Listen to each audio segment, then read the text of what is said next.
நான் 7 எஸ் சொல்ல போறேன். விரல் விட்டு என்றவங்க எண்ணிக்கலாம். முதல்ல நீங்க முக்கா பங்கா குறைக்க வேண்டிய ஒரு எஸ் இருக்கு சார். அந்த முக்கா பங்கா குறைக்க வேண்டிய முதல் எஸ்க்கு பேரு சுகர். சர்க்கரையே போடாம குடிக்கமாங்க, வேண்டாம். முக்கா சர்க்கரை போட்டு காஃபி இன்னில இருந்து குடிச்சு பாருங்க. முதல் 2 நாள் ஒரு மாதிரி இருக்கும், ஆனா உடம்பு 3ஆம் நாள்ல இருந்து அதுக்கு அடாப்ட் ஆயிடும். ரெண்டாவது எஸ், அரை பங்கா குறைக்க வேண்டிய ஒரு எஸ் இருக்குங்க, அதுக்கு பேர் சால்ட். அரை உப்பு போட்டு நீங்க சாம்பார் சாப்பிடுங்க, அரை உப்பு போட்டு கீரை சாப்பிடுங்க, அரை உப்பு போட்டு ஒரு புடலங்காய் சாப்பிட்டு பாருங்க. ஒரு நாள்ல உங்க உடம்பு வந்து நீங்க ரொம்ப ஆரோக்கியமா ஃபீல் பண்ணுவீங்க. உங்களுக்கு வேர்க்கும் போது கஷ்டமா இருக்காது, வேர்த்தா நல்லா இருக்கும். மூணாவது, நீங்க வந்து 1/4 பங்கா குறைக்க வேண்டிய ஒரு எஸ் இருக்குங்க. அந்த எஸ்க்கு பேரு ஸ்ட்ரெஸ். என்ன வந்தாலும் ஒரு ஸ்ட்ரெஸ் வந்துரும் தெரியுமா? ஃபங்க்ஷனுக்கு டைமுக்கு வரலனா ஒரு ஸ்ட்ரெஸ், டைமுக்கு வந்த பிறகு அது வந்து டைமுக்கு மத்தவங்க வரலனா ஒரு ஸ்ட்ரெஸ். எந்த ஸ்ட்ரெஸ்ஸா இருந்தாலும் 15 நிமிஷத்துக்கு மேல அதை பத்தி யோசிக்க கூடாது. உட்கார்ந்துடலாம் ஒரு 1/4 மணி நேரம் அதை பத்தி யோசிக்க போறேன், நல்லா 1/4 மணி நேரம் பெருமூச்செல்லாம் விட்டுட்டு அதுக்கப்புறம் அதை பத்தி யோசிக்கவே கூடாது. 4வது எஸ், முக்கியமான எஸ், ஜீரோ ஆக்க வேண்டிய ஒரு எஸ் இருக்குங்க. மொத்தமா கட் பண்ண வேண்டிய ஒரு எஸ் இருக்கு. அந்த எஸ்க்கு பேரு ஸ்மோக்கிங். எப்பவோ ஏதோ வயசுல யாரோ ஒருத்தர் வந்து கத்து கொடுத்த ஒரு பழக்கம். நாம சும்மா தான் இருப்போம், ஒரு ஃப்ரெண்டு வேணும்ட்டே நம்ம முன்னாடி அடிச்சு மூஞ்சிலே விடுவான் தெரியுமா? நாம வந்து வேண்டாம் வேண்டாம்னு நீ அடிச்சு பாரு அப்படிமா. அப்படி எடுத்து வாயில வச்சு நாமள அப்படி ஒரு இழுப்பு இழுத்தணும், இருமல் வரும். வேணாண்டா அவன் சொல்லுவான், இருமல் வந்துருச்சா அப்ப சேர்ந்துருச்சுன்னு அர்த்தம், ஒட்டிக்கும் அப்படிமா.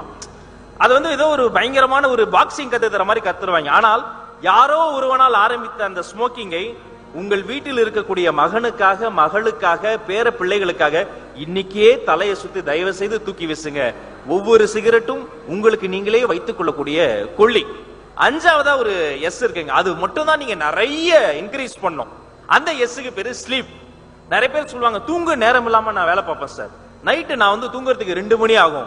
2 மணி வரைக்கும் என்ன பண்ணிட்டு இருப்போம்? தாஜ்மஹாலா கட்டிக்கிட்டு இருப்போம். 2 மணி வரைக்கும் எதையாவது யோசிச்சுக்கிட்டு டிவியை போட்டுக்கிட்டு இருப்போம். அதுல வரிசையா டாக்டரா வந்து ஒவ்வொருத்தரும் உலகத்திலேயே சிறந்த மாத்திரை வித்துக்கிட்டு இருப்பேன் தெரியுமா? ஆனா அந்த ஸ்லீப் உங்களுக்கு எப்பெல்லாம் டைம் கிடைக்குதோ சிரிச்சு சந்தோஷமா நீங்க பேசிட்டு நீங்க உடனே தூங்கிடணும். ஒரு செல்போனுக்கு ரீசார்ஜ் பண்றது எவ்வளவு முக்கியமோ அதே மாதிரிதான் உடலும். இப்ப செல்போன் எவ்வளவு, நீங்க 1 லட்சம் ரூபாய் போட்டு செல்போன் வாங்கினாலும் ஒரு விஷயம் தெரிஞ்சுக்கங்க, 1.5 வருஷம் தான் அது வரும். இன்னும் சரியா சொல்லணும்னா 500 முறை நீங்க அதை 100% சார்ஜ் ஏற்ற முடியும். அது எவ்வளவு காஸ்ட்லி போனா இருந்தாலும் 501 முறை சார்ஜ் ஏத்துறீங்க அது வேலை செய்யாது. இப்படிதான் இப்படி உருவாக்குறாங்களே மேனுஃபேக்சரிங். அதே மாதிரி உங்க உடலும் நீங்க எவ்வளவு தூங்குறீங்களோ தூங்காத நேரங்கள்ல உங்க முகம் வளர்ச்சியா இருக்கும். 6வது எஸ் ஒன்னு இருக்குங்க. அந்த எஸ் வந்து நீங்க வந்து வாழ்க்கையில ரொம்ப செய்யாத ஒரு எஸ். அந்த எஸ்க்கு பேரு ஸ்வெட், வியர்வை. ஒண்ணுமேனா வீட்டுக்குள்ளேயே சும்மா ஒரு 4 வாட்டி குதிங்க, ஹாலுக்குள்ளாரே ஒரு 8 போட்டு நடங்க, லிப்ட்ல ஏறுறோம் இறங்கும் போது படி வழியா இறங்குங்க, காலை நேரத்துல முடிஞ்சா வாக்கிங் போங்க, பனியா இருக்கு, சாயந்தர நேரத்துல முடிஞ்சா வாக்கிங் போங்க, தூசியா இருக்கு, வீட்டுக்குள்ள கதவை சத்திரி வீட்டுக்குள்ளேயாவது ஓடி ஓடி ஓடி ஓடி ஒரு சுவருக்கும் இன்னொரு சுவருக்கும் இடையில ஒரு பந்து ஓடும் பாருங்க, அப்படி ஓடுங்க. ஒரு வெள்ளைக்கார மனப்பான்மை என்ன தெரியுமா? வேர்த்தா நமக்கு பிடிக்காது. வேர்த்தா அதுக்கு நிறைய வச்சிருப்போம், கர்ச்சீஃப் வச்சிருப்போம், ஏசி போட்டுக்குவோம், ஒரு ஃபேன் வச்சுக்குவோம். இப்பெல்லாம் கையோட ஃபேன் வந்துருச்சு தெரியுமா? இவ்வளவும் இதுக்கு அந்த வேர்வை வந்து வந்துடக்கூடாது. ஆனா உண்மையிலேயே வேர்வை வழியா தான் டாக்ஸின்ஸ் வெளியேறுது. எத்தனை எஸ் சொல்லியிருக்கோம்? 5 எஸ் சொல்லியிருக்கோம். 6வது எஸ் ஸ்வெட். முக்கியமான ஒரு எஸ் இருக்கு. இந்த எஸ் வந்து நீங்க வந்து அடிக்கடி செய்யறது. அந்த எஸ் என்ன? இன்னும் ஒரு எஸ் இருக்கு, யாராவது சொல்லுங்க. எஸ்னா சாப்பாடு. தெய்வமே,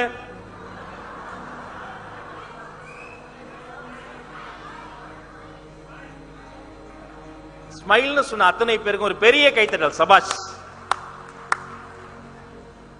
சத்தியமா சொல்றேன், நீங்க எவ்வளவு நல்லா இருக்கணும்னு நினைக்கிறாங்களோ அதுல 4 பேர் நீங்க நல்லாவே இருக்க கூடாதுன்னு நினைப்பான் தெரியுமா? எங்க உட்காரோங்கிறதுல நாம கண்டுபிடிச்சிடலாம். சில இடங்கள்லாம் போனா, இந்த ஹோட்டல்லாம் போனா நான் அந்த கிச்சன் பக்கத்துல உட்கார மாட்டேங்க.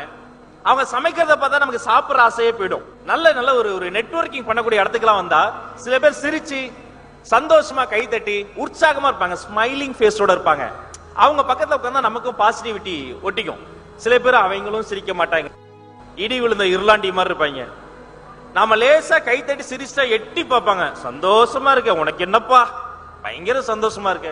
நண்பர்களே, ஏன் ஸ்மைல் முக்கியம்னா, சிரிப்போட ஒருத்தர் கிட்ட பேசும்போது அதை விட பாராட்ட அவங்களுக்கு எதுவுமே கிடையாதுங்க. முக்கியமான விஷயம், சுவிட்சர்லாந்து கேள்விப்பட்டிருப்பீங்க, சில பேர் போயிருப்பீங்க. உலகத்தின் அழகான வெள்ளை நாடு சுவிட்சர்லாந்துல மே மாசம் 24ஆம் தேதி அவங்க நேஷனல் சயின்ஸ் டே கொண்டாடுறாங்க. ஏன்? அன்னைக்குதான் அவங்க நோபல் பரிசு வாங்கினாங்களா, சுதந்திரம் வாங்கினாங்களா? ஒண்ணும் கிடையாது.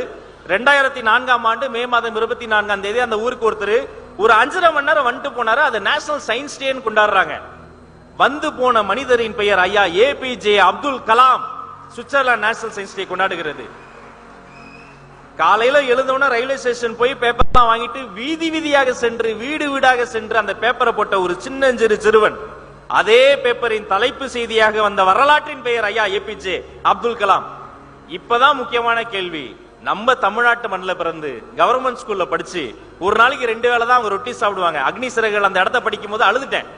அதுல கருகி போன ரொட்டியை அவங்க அப்பா எடுத்து சாப்பிட்டு வரான் டெய்லி. ஏன்பானா எனக்கு வந்து கருகின ரொட்டி பிடிக்கும்னு சொல்றாரு. அவர் தூங்கும் போது கலாம் கேட்கிறாராம், வாப்பா உண்மையிலேயே உங்களுக்கு கருகின ரொட்டி பிடிக்கும்? அதுக்கு அவங்க அப்பா சொல்றாராம், மகனே இந்த கருகின ரொட்டி உங்க அம்மா வேணும்னே சுடல, நம்மள மாதிரி அவங்களும் வெளியில வேலையெல்லாம் பார்த்துட்டு போய் பல வீடு போய் வேலை பார்த்து வீட்டுக்கு வந்து கஷ்டப்பட்டு சமைக்கிறாங்க. ஒரு கருகின ரொட்டி சாப்பிட்டா என்னுடைய வயிறுக்கு ஒண்ணுமே ஆகாது. நான் ஒரே ஒரு வார்த்தை திட்டிட்டு அவங்க அம்மா மனசு காயப்படடான்னு சொன்னாரு. அப்படிப்பட்ட வாப்பாக்களும் அம்மாக்களும் சேர்ந்து வளர்த்த இந்த கலாம் என்ற ஒரு மனிதன் உருவாகி இன்னைக்கு சுவிட்சர்லாந்துல 5 மணி நேரம் வந்து போனதுக்கு ஒரு நாடே அது சயின்ஸ் டே கொண்டாடுது பாருங்க. அவர் தான் நான் சொன்ன 7 எஸ்ஸையும் ஃபாலோ பண்ணிருப்பார். சிரிச்சுக்கிட்டே இருப்பார் தெரியுமா? அதிகாரிகள் கிட்ட போய் தொழிலதிபர் கிட்ட போய் நான் பேசும்போது சிரிச்சா பரவாயில்ல, சின்ன குழந்தை தப்பு தப்பா இங்கிலீஷ் பேசுவான், பேசட்டும் விடு டாக் டாக் அப்படிம்பாரு. சிரித்த முகத்தோடைய ஒரு குழந்தை மனசு அவருக்குள்ளே வச்சுக்கிட்டே இருப்பாரு.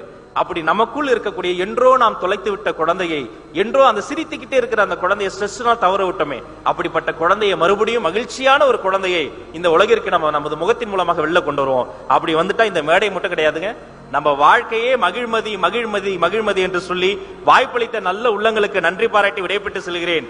நன்றி.